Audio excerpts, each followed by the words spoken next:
القصة اللي انت هتسمعها معايا دلوقتي دي قصة من اخطر واغرب القصص اللي ممكن تسمعها في حياتك. بطلة قصتنا النهاردة اسمها شيماء، طفلة عندها 13 سنة، وفي سنة 2016 في احدى قرى مدينة الاسماعيلية، وبالتحديد في شهر رمضان، اسرة كاملة مكونة من 4 افراد، اب وام و2 اخوات، تتنقل على المستشفى بعد الفطار مباشرة بسبب التسمم الغذائي. الام هي اللي بلغت الجيران ان هم يبلغوا الاسعاف قبل ما تفقد الوعي بلحظات. وصلوا ال4 افراد المستشفى وهم في حالة إعياء شديدة جدا، لكن للأسف أول ما وصلوا المستشفى كان الأب فارق الحياة، والأم والابن كانوا في حالة فقدان كامل للوعي، والابنة اللي هي شيماء كانت بتشتكي من ألم شديد جدا في بطنها. لما الدكاترة شافوهم ظاهريا كده عرفوا إن هم اتعرضوا لحالة تسمم غذائي، ولما سألوا شيماء هم كلوا إيه، قالت لهم إنهم كانوا كفتة كانت والدتهم هي اللي عاملاها في البيت، وقالت لهم كمان إنها علشان مش بتحب اللحمة هي الوحيدة اللي كانت اقل كميه فيهم. بعد كده ابتدى الاطباء يلاحظوا ان الاب المتوفي ابتدت تظهر عليه علامات غريبه جدا. العلامات دي مش بتظهر الا في حاله التسمم الشديده جدا، وحاله فقدان الوعي اللي عند الام والابن حاله مش طبيعيه بالنسبه لحالات التسمم اللي بتيجي. حاول الاطباء ان هم ينقذوا حياه الام والابن، وفضلوا حاطينهم تحت الملاحظه المستمره لحد ما ابتدى الاطباء يشكوا ان الموضوع وراه شبهه جنائيه، وبسرعه بلغوا رجال الامن ان عندهم أسرة كاملة في المستشفى تعرضوا لحالة تسمم غذائي، وبسبب وفاة الأب والعلامات الغريبة اللي ظهرت عليه هم شاكين إن الموضوع ممكن يكون وراه شبهة جنائية. أول ما وصل رجال الأمن للمستشفى طبعا ما قدروش إن هم يستجوبوا الأم والابن لأنهم كانوا في حالة فقدان تام للوعي، واللي قدروا يستجوبوها هي شيماء لأنها الوحيدة اللي كانت فايقة فيهم، وبرضه قالت لهم نفس الكلام اللي هي قالته للأطباء، ولكن كانت في حالة ارتباك شديدة جدا. لكن رجال الامن فسروا حالة الارتباك دي ان هي اكيد بسبب الصدمة وبسبب الموقف اللي شيماء محطوطة فيه. ابتدى رجال الامن يعملوا تحرياتهم ويسألوا الجيران والناس اللي تعرف العيلة دي هل كان ليهم عداوات قبل كده مع اي حد، ولكن كل الناس اكدت لهم ان هم عيلة محترمة جدا وفي حالهم وما لهمش علاقات ولا اي خلافات مع اي حد. طلب رجال الامن ارسال الجثة بتاع والدها للطب الشرعي علشان يقدروا يحددوا السبب الرئيسي للوفاة. وبعد فترة صغيرة من الوقت ابتدت الأم تستعيد وعيها، والدكاترة بلغوهم إن هي دلوقتي مستعدة إن هم يستجوبوها وحالتها تسمح إن هم يعرفوا منها إيه اللي حصل. ولما سألوها قالت لهم نفس الكلام اللي قالته بنتها، ولكن قعدت تحمد ربنا كتير جدا إن بنتها ما كانتش معاهم من نفس الأكل. وهنا ابتدى رجال الأمن يستغربوا جدا لأن شيماء قالت لهم وقالت للدكاترة إن هي كلت معاهم كمية صغيرة من اللحم، لأنها مش بتحب اللحمه قوي. اكدوا السؤال تاني على الام، وبرضه الام اكدت لهم ان بنتها ما كلتش معاهم من اللحمه نهائي. وهنا ابتدى رجال الامن يفكروا ايه السبب اللي يخلي شيماء تقول ان هي كلت معاهم كميه صغيره وهي في الحقيقه ما كلتش معاهم من الاكل خالص، وايه اللي يخليها تشتكي من بطنها وهي اصلا ما دقتش اللحمه نهائي الا اذا كانت بتمثل ان هي تعبانه. وبعد يومين وصل تقرير الطب الشرعي اللي اثبت ان الاب تعرض لنوع من انواع سموم القوارض والحشرات، مش تسمم ناتج من اللحمه، ولسوء حظه هو كل كميه كبيره جدا من اللحم. طلب رجال الامن من الطب الشرعي ان هم ياخدوا عينات كمان من الام والابن علشان برضو يعرفوا ايه سبب التسمم، وبرضو الطب الشرعي اكد ان هم تعرضوا لنفس نوع السموم اللي تعرض ليها الاب اللي ادت لوفاته. وبكده فعلا اتاكدوا ان الموضوع وراه شبهه جنائيه، وان بنسبه كبيره جدا شيماء هي اللي ممكن تكون ورا الجريمه دي. قبض رجال الامن على شيماء وابتدوا ان هم يواجهوها بكل التفاصيل، وانهم لقوا كميه كبيره جدا من السم محطوط في الاكل اللي هي ما كلتش منه، وان والدتها قالت ان هي ما كلتش نهائي من اللحمه على عكس ما هي قالت ان هي كلت معاهم كميه صغيره. اول ما شيماء سمعت الكلام ده حست ان هي اتكشفت، ومع ضغوط من رجال الامن اعترفت شيماء بكل حاجه حصلت. اعترافات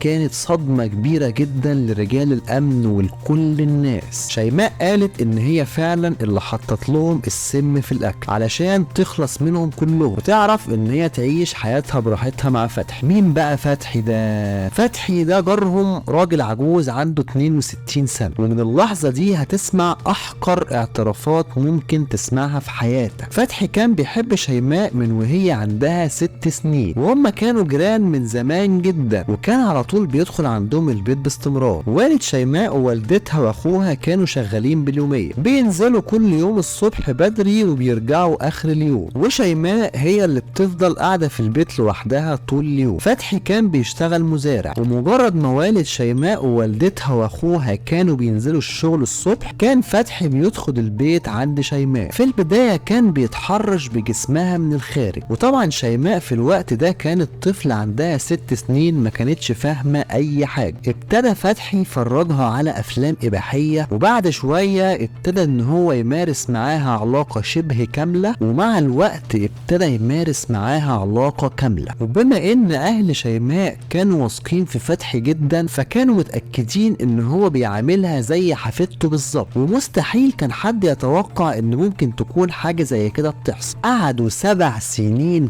كاملين على الحال ده من غير ما حد يحس نهائي ان في حاجه غريبه بتحصل، لحد ما العلاقه بين فتحي وشيماء اتحولت لعلاقه حب، وابتدت شيماء تعتبر ان فتحي هو كل حاجه في حياتها، واتعودت على العلاقه الغير شرعيه اللي كانت بينهم، وكانت حابه الموضوع جدا. وبعد 7 سنين تمت شيماء 13 سنه. بعد فتره ابتدى الاب يلاحظ ان في حاجه غريبه بتحصل بين فتحي وشيماء، وبقى ملاحظ ان فتحي بيزورهم كتير جدا وبشكل اكتر من الاول، لحد ما في يوم من الايام حصلت خناقه كبيره بين فتحي ووالد شيماء، وطردوا من البيت قدام اهلها وقدام كل الجيران. من هنا قرر فتحي مش بس انه ينتقم من والد شيماء، قرر انه ينتقم من عيلتها كلها، وكان متاكد ان شيماء هتنفذ اي حاجه هو هيقول لها عليها. واول ما فتح معاها الموضوع وافقت على طول، لانها هي كمان كانت متضايقه جدا من اللي ابوها عمله في فتحي. فتحي اتفق معاها ان هو هيجيب لها كيس فيه سم حشرات وفران، وهي هتحطه لهم في الاكل وهم بيفطروا في رمضان. ويوم تنفيذ الجريمه فتحي عدى عليها الصبح في البيت واداها كيس مليان سم، وطلب منها ان هي تفضي كل الكيس على الاكل اللي عيلتها هتاكله. ولما والدتها رجعت من الشغل علشان تحضر الاكل، دخلوا مع بعض المطبخ عادي جدا علشان يحضروا الاكل. شيماء استغلت اول ما والدتها خرجت من المطبخ وراحت مفضيه كل الكيس اللي فيه السم على الاكل زي ما فتحي قال لها بالظبط، وبعد كده خرجت من المطبخ وسابت والدتها تكمل بقيه الاكل عادي. وشيماء اختارت اليوم ده تحديدا لانها كانت عارفه ان والدتها هتعمل لحمه لكل العيله، وطبعا هم عارفين ان شيماء مش بتحب اللحمه، فبالتالي هيكون حاجه طبيعيه جدا ان شيماء تفضل قاعده معاهم على الاكل، ولكن ما بتاكلش من نفس الاكل اللي هم بياكلوا منه. وفعلا فضلت قاعده معاهم وهم بياكلوا، وبقت شايفه والدها ووالدتها واخوها بياكلوا من الاكل اللي فيه سم، ومع ذلك قاعده عادي جدا ولا مبينه اي حاجه. وبعد ما عيلتها كلهم يموتوا، شيماء هتمثل ان بطنها بتوجعها علشان لما يروحوا المستشفى تقول لهم ان الاكل كان فاسد. لكن سبحان الله ربنا كشفها هي وفتحي وخلى والدتها ما تموتش وتعترف بطرف الخير، اللي على اساسه قدر رجال الامن ان هم يحددوا مين اللي عمل الجريمه دي. طبعا تم القبض على فتحي في وسط صدمه كبيره جدا من اهالي القريه، اللي محدش فيهم كان قادر يستوعب ازاي راجل في السن ده يكون على علاقه بطفله عندها 13 سنه، وازاي خططوا ودبروا الجريمه بشعه جدا زي دي. اول ما رجال الامن دخلوا البيت على فتحي اعترف لهم بكل حاجه، وطلع لهم باقي كيس السم اللي كان لسه موجود عنده في البيت، وقال لهم ان هو اللي طلب من شيماء انها تعمل كده علشان يعرف يعيش براحته معاها، وهو كان ناوي ان هو يطلب ايدها للجواز لما تتم 18 سنه. ولكن بعد الخناقه اللي حصلت ما بينه وما بين والدها قرر ان هو ينتقم من العيله كلها، لانهم كانوا فرحانين فيه جدا وهو بيطرد من البيت. تمت محاكمتهم هما الاثنين، فتحي توجه له تهمه القتل العمد مع سبق الاصرار والترصد، وطبعا خد حكم بالاعدام شنقا حتى الموت. وشيماء بسبب صغر سنها تم تحويلها للاحداث لانها ما بلغتش السن القانوني. الغريبه بقى ان هما لما سالوا شيماء هل انت ندمانه على اللي انت عملتيه ده ولا لا، قالت لهم لا، ولو كان انكتب لهم عمر جديد كنت هسمهم تاني وتالت ورابع، لانها كانت شايفه ان والدها منعها عن حبيبها اللي كان بالنسبه لها كل حاجه في الحياه. وللاسف طفله زي دي ما تقدرش تحكم عليها لانها فعلا